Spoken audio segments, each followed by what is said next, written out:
क्यों नहीं हुआ भगवान श्री कृष्ण राधा से विवाह। विवाह में किसने डाली बाधा। क्यों बहाने पड़े राधा को पूरी जिंदगी आंखों में आंसू। भगवान श्री कृष्ण को किसने दिया श्राप। दोस्तों, इस दुनिया में जब भी प्रेम की मिसालें दी जाती है तो उनमें सबसे पहला नाम भगवान श्री कृष्ण और राधा जी का आता है। धार्मिक ग्रंथों के मुताबिक श्री कृष्ण को अपार प्रेम का प्रतीक माना जाता है और पुराण के अनुसार ऐसा बताया जाता है कि श्री कृष्ण की 16,108 रानियां थी, जिनमें से रुक्मणी और सत्यभामा उनकी सबसे मनपसंद रानियां थी। इसके अलावा ये भी बताया जाता है कि श्री कृष्ण अपने बचपन में गोपियों के साथ गोकुल में रास लीलाएं किया करते थे, जिनकी कहानियां आज भी सबसे ज्यादा मशहूर है। लेकिन दोस्तों, क्या आपको ये पता है कि सभी को प्रेम सिखाने वाले श्री कृष्ण का नाम आज भी केवल और केवल राधा जी के साथ ही क्यों लिया जाता है। आपने जब भी कृष्ण भक्तों को देखा होगा तो गौर किया होगा कि वो हमेशा ही राधे श्याम नाम का ही जाप करते हैं। इस दुनिया में जब भी श्री कृष्ण और राधा जी के प्रेम का कहीं जिक्र किया जाता है तो सभी के मन में अक्सर ये सवाल उठता है कि अगर श्री कृष्ण और राधा जी के बीच इतना अधिक प्रेम था तो इन दोनों ने आपस में विवाह क्यों नहीं किया। दोस्तों, अगर आप भी जानना चाहते हैं कि श्री कृष्ण और राधा जी का विवाह किन कारणों से नहीं हो पाया तो बने रहे हमारे साथ वीडियो के अंत तक। दोस्तों, पद्म पुराण के अनुसार ऐसा बताया जाता है कि राधा जी वृषभानु नाम के ग्वालियर की बेटी थी और उनका जन्म यमुना नदी के पास रावणा नाम के एक गांव में हुआ था। कुछ समय बाद राधा जी के पिता बरसाना गांव में आकर बस गए थे। राधा जी श्री कृष्ण से उम्र में 5 साल बड़ी थी और उनकी सबसे अच्छी मित्र भी थी। ऐसा कहा जाता है कि जब श्री कृष्ण और राधा जी पहली बार मिले थे तो राधा जी श्री कृष्ण की एक झलक देखते ही उन पर मोहित हो गई और उन्होंने कृष्ण को पहली बार तब देखा जब माता यशोदा ने उन्हें माखन खाते हुए रस्सी से बांध लिया था। दोस्तों, जब श्री कृष्ण अपनी बांसुरी बजाते थे तो उनकी बांसुरी की धुन सुनते ही राधा जी दीवानी हो जाती थी और बेसुध होकर नाचने लगती थी। इसके साथ साथ ये बताया जाता है कि राधा जी श्री कृष्ण की बांसुरी की धुन में इतना खो जाती थी कि उन्हें अपने घर का भी ध्यान नहीं रहता था। इस वजह से समाज के लोगों ने राधा जी को ताने मारना चालू कर दिया और इस बात को लेकर राधा जी के घर वालों ने उनका घर से निकलना भी बंद कर दिया था। लेकिन जब श्री कृष्ण जी को ये बात पता चली कि राधा जी के घर वालों ने उनका घर से निकलना तक बंद कर दिया है तो उन्होंने ये बात यशोदा माता को बताई और वो राधा जी से विवाह करने की जिद करने लगे। लेकिन लाख कोशिश करने के बावजूद भी श्री कृष्ण माता यशोदा को नहीं मना पाए और माता यशोदा ने श्री कृष्ण को ये कहकर टाल दिया कि एक तरफ तो राधा जी उनसे उम्र में 5 साल बड़ी है और दूसरी तरफ उनका विवाह भी पहले से ही तय हो चुका है। यशोदा माता ने जब ये बात नंद महाराज को बताई तो उन्होंने कृष्ण को बहुत समझाया और राधा जी से विवाह न करने की सलाह दी।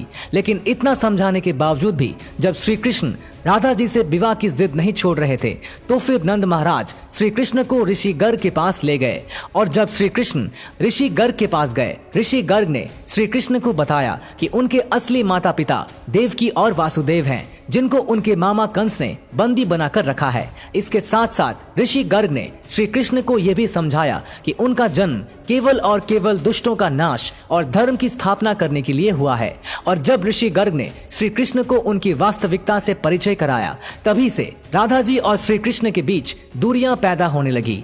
कुछ समय बाद जब श्री कृष्ण और बड़े हुए तो उन्हें कंस के बुलवाने पर वृंदावन छोड़कर जाना पड़ा। कहा जाता है कि जब श्री कृष्ण वृंदावन छोड़कर मथुरा जा रहे थे तो वो चुपके से राधा जी के घर पर उनसे मिलने पहुंचे थे और उनसे बिना कुछ कहे ही उनको अपनी बांसुरी तोहफे में दे दी थी। इससे कुछ समय बाद ही श्री कृष्ण अपने बड़े भाई बलराम जी के साथ वृंदावन को छोड़कर मथुरा की ओर रवाना हुए और ऐसा बताया जाता है कि जब श्री कृष्ण वृंदावन को छोड़कर मथुरा चले गए तो राधा जी उनकी यादों में फूट फूट कर रोती थी और समाज के दबाव में आकर उन्हें ना चाहते हुए भी अपने पिता की इच्छा के अनुसार किसी और से विवाह करना पड़ा था। ऐसा बताया जाता है कि श्री कृष्ण के जाने के बाद राधा जी का विवाह माता यशोदा के भाई प्रयाण से हुआ था और राधा जी को अपनी एक अलग दुनिया बसानी पड़ी थी। राधा जी का विवाह होने के बावजूद भी जब उन्हें श्री कृष्ण की याद आती थी तो अक्सर बांसुरी बजाकर उनकी यादों में लीन हो जाया करती थी। वैसे दोस्तों, इसके अलावा भी श्री कृष्ण और राधा जी का विवाह न होने के पीछे 2 कथाएं और भी प्रचलित है, जिसमें पहली कथा के अनुसार ये बताया जाता है कि ऋषि शुक्राचार्य भगवान विष्णु से भी ज्यादा ज्ञानी थे, लेकिन इसके बावजूद भी देवराज इंद्र ने शुक्राचार्य के बजाय भगवान विष्णु को अपना गुरु बना लिया था। जब शुक्राचार्य ने ये सब अपनी आंखों से देखा तो उन्होंने इसे अपना अपमान समझकर असुरों को शिक्षा देनी शुरू कर दी और उनके गुरु बन गए। असुरों का गुरु बनते ही शुक्राचार्य ने देवराज इंद्र से अपने अपमान का बदला लेने की ठानी, अपने अपमान का। लेकिन उनके सामने ये समस्या खड़ी थी कि देवताओं को तो अमरता का वरदान मिला हुआ था, लेकिन राक्षसों को ऐसा कोई वरदान प्राप्त नहीं था। इसी वजह से राक्षस कभी भी देवता से नहीं जीत पाते थे। इस समस्या को सुलझाने के लिए असुर गुरु शुक्राचार्य ने भगवान शिव की घोर तपस्या की और उन्हें प्रसन्न किया। इसी के साथ साथ शुक्राचार्य ने भगवान शिव को ही अपना गुरु बना लिया। भगवान शिव को अपना गुरु बनाते ही शुक्राचार्य ने उनसे मृत संजीवनी वरदान पाने की सोची। आपको बता दें कि मृत संजीवनी वरदान एक ऐसा वरदान है जिससे किसी भी मरे हुए इंसान को वापस जिंदा किया जा सकता है। संजीवनी वरदान के लिए जब शुक्राचार्य भगवान शिव की तपस्या करने जा रहे थे तो उन्होंने ये सभी राक्षसों को अपने माता पिता ऋषि भृगु और काव्य माता की कुटिया में रहने के लिए कहा, ताकि उनके होते हुए कोई भी देवता राक्षसों को नुकसान न पहुंचा सके। जब देवराज इंद्र को ये बात पता चली तो उन्होंने इस कुटिया पर हमला कर दिया। हमला होते ही काव्य माता ने अपनी शक्तियों से एक ऐसा कवच बनाया जिससे कि कोई भी देवता किसी राक्षस को नुकसान न पहुंचा सके, और इस तरह से सभी देवता राक्षसों से हारने लगे। ये सब देखते हुए भगवान विष्णु ने देवताओं की मदद करने के लिए अपने सुदर्शन चक्र से काव्य माता का सर धड़ से अलग कर दिया। हालांकि ऋषि भृगु ने अपनी पत्नी यानी कि काव्य माता को कामधेनु गाय की मदद से वापस जिंदा तो कर लिया, लेकिन उनके साथ साथ उन्होंने भगवान विष्णु को ये श्राप दिया कि उन्हें भी इस धरती पर जन्म लेकर पत्नी वियोग सहना पड़ेगा। और दोस्तों, बताया जाता है ऋषि भृगु के द्वारा दिए गए इसी श्राप की वजह से श्री कृष्ण जी का विवाह राधा जी से नहीं हो पाया था। ऐसा इसलिए क्योंकि भगवान विष्णु ने ही श्री कृष्ण के अवतार में इस धरती पर जन्म लिया था। अब दोस्तों, श्री कृष्ण और राधा जी का विवाह न हो पाने के पीछे एक और कथा भी काफी ज्यादा प्रचलित है, जिसके मुताबिक ऐसा बताया जाता है कि एक बार देव ऋषि नारद को ये घमंड हो गया था कि खुद कामदेव भी उनकी तपस्या और ब्रह्मचार्य को नहीं तोड़ सकते। ये सब देखते हुए भगवान विष्णु ने सोचा कि क्यों न देवर्षि नारद का ये घमंड तोड़ा जाए। और जब देवर्षि नारद एक बार रास्ते में कहीं जा रहे थे तो उन्हें एक बहुत ही सुंदर नगर दिखाई दिया जहाँ माता लक्ष्मी के स्वयंवर का आयोजन किया जा रहा था। तब नारद मुनि उस नगर में गए और वो माता लक्ष्मी की एक झलक देखते ही उन पर मोहित हो गए।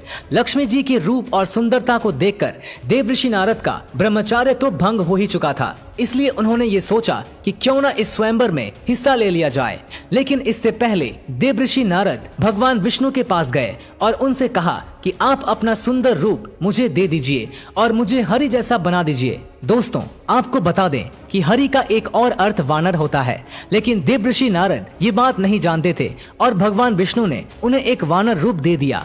जब लक्ष्मी जी स्वयंवर में आई तो देवर्षि नारद के वानर वाले रूप को देखकर उन्हें बहुत गुस्सा आया। इसी के साथ साथ देवर्षि नारद का स्वयंवर में खूब मजाक भी उड़ाया गया।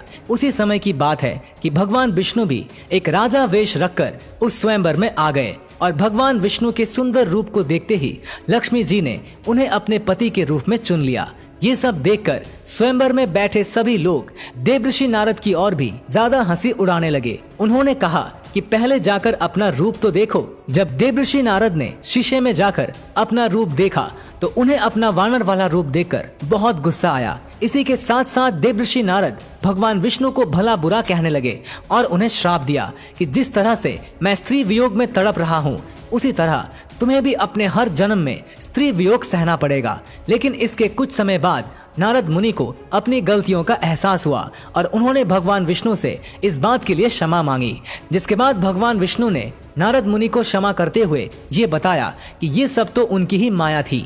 वैसे दोस्तों, कमेंट करके बताइए कि आपको क्या लगता है, इनमें से किस शाप के कारण श्री कृष्ण और राधा जी का विवाह नहीं हो पाया। और दोस्तों, अगर आपको ये वीडियो पसंद आया हो तो लाइक करें, शेयर करें ज्यादा से ज्यादा लोगों तक, और ऐसे ही और भी स्पिरिचुअल वीडियोस के लिए सब्सक्राइब करें हमारे YouTube चैनल को और बेल आइकन दबाएं ताकि हमारे हर लेटेस्ट वीडियो की अपडेट आपको मिलेगी सबसे पहले। और हाँ, इस Facebook पेज को फॉलो करना मत भूलिएगा। धन्यवाद।